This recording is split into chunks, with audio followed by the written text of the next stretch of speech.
Hey guys, this is Kertisha, also known as Nikki and Firecracker. I just want to share my heart real briefly about why am I so passionate about Christ? Because I always didn't used to be this way. I can remember growing up in church, the first church I grew up in, I was so turned off from church and Christ at an early age because I saw a lot of hypocrisy and it just seemed like a bunch of rules. And so already in my mind I made up, you know what? Um I'm not living for Christ until I'm like 25 years old. I'm gonna go do me, and I gotta go to the club. So this is not the move for me right now. Anyways, when I was about 13 years old, I went to a new church, and my mind began to shift a little bit on uh, Christianity. I remember even one time, my pastor at the time even prophesied to me. He said that one day God's gonna use you to be a bold witness to just for young people. And I'm like, okay, cool, whatever. And also, not only that, I had a youth pastor there. He seemed real, and he seemed like he really loved God. So I had a different perspective a little bit, but I still did me. I said the little prayer, hey, Jesus, come my heart, forgive me of all my sins, blah, blah, blah, blah, blah, blah. But I went ahead and lived my life just the way I've been living. I didn't really care about a lot of things, a lot of people. I just, long as my family, me, my friend, we were taken care of, I could care less about people and all their stuff. I mean, so the passions that I have now, I didn't have it before because I didn't really care about people. And so I can remember being about 18 years old, and I remember one day just having this dream. And in this dream, I died and I went to hell. And I was like, surely when I see Jesus, I'm going to ask him why I'm here because I know what to say. So when I came to Jesus, like, Jesus, why am I in hell? I believe that you're the Son of God. I believe you down the cross for all my sins, blah, blah, blah, blah. I knew all the right words to say. And then he told me in my dream, but I never knew you. So that shook me up a little bit because I knew that I was no good Christian. I never pretended like I was on fire for God. I didn't play games. I didn't play church. But surely I knew I said this prayer. I wasn't studying out that surely I wasn't going to hell. But anyways, a little bit while later, a couple years later, I can remember being married, and it was like my first year of marriage, and I just remember just examining my life one day and like, man, my life suck. I mean, I just expect things to be the way it is. And I was just like, I brought so much baggage and issues into my marriage. I was starting to argue with my husband. I felt empty on the inside, and I just wasn't happy. And I could just remember just saying one day, like, God, I mean, this is not going to work. I don't want to be 25 years later of marriage and my life just still suck. And I remember thinking, like, something got to change. And so then I can remember all of a sudden I began to have this little desire to read my Bible a little bit. Before, I never read my Bible really. I went every blue moon just to do my little religious duty and to make God smile. I read the book of Proverbs or something like that. And other than that, I didn't care about God. He wasn't a priority in my life. So I began to have a desire to read my Bible. And I can just remember one day, we was living in Alaska at the time, and my husband was in the Air Force. And I just remember that I was up there just taking a shower, and I just felt this glorious presence enter into my bathroom.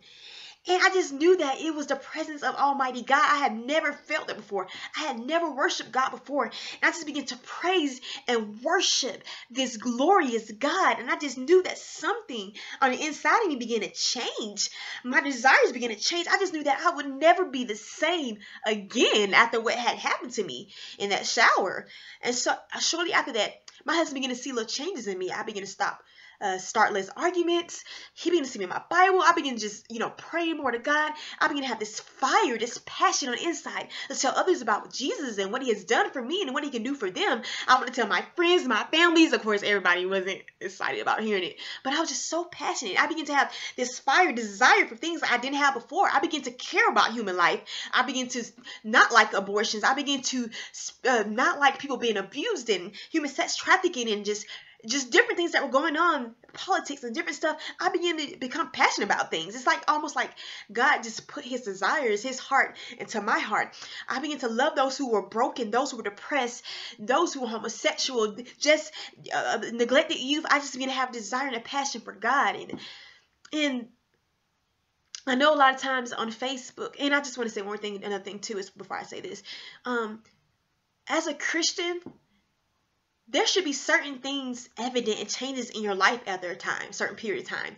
Just like if it was springtime, if I was to go outside and there's an apple tree outside, supposed to be an apple tree outside and apples on it, if there's no apples on it, something is wrong. And the same thing with us as Christians.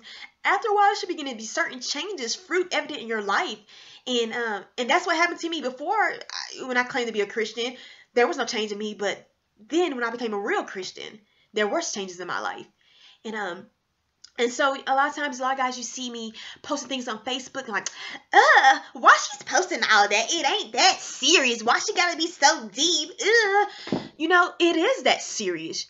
That's why I'm passionate about Christ, because there's people every day dying and going to hell. There are people who are crying themselves to sleep because their life is so empty. Their life is so hopeless. They're turning to drugs, alcohol, cutting themselves, sleeping around with everybody, going to the clubs, the strip clubs, just anything they can do and get and find to try to fill that emptiness inside of them. But I have the hope because I know what Christ has done in my life. It has not always been easy, but he gives me the strength, the grace, and joy to get through life. And that's why I want to tell others about what he's done in my life. And so, guys, that's why I'm passionate about Christ. I love to have fun. I'm silly. I'm goofy. You know, I like to act crazy. But I'm about my Father's business. When it's time to be serious about Christ and his kingdom, I'm focused. So I just want to let you know that I'm here for you guys. If you ever need prayer or want someone to talk to, just email me. I want to end this with a rap. It's old, but I just still want to end with it anyway.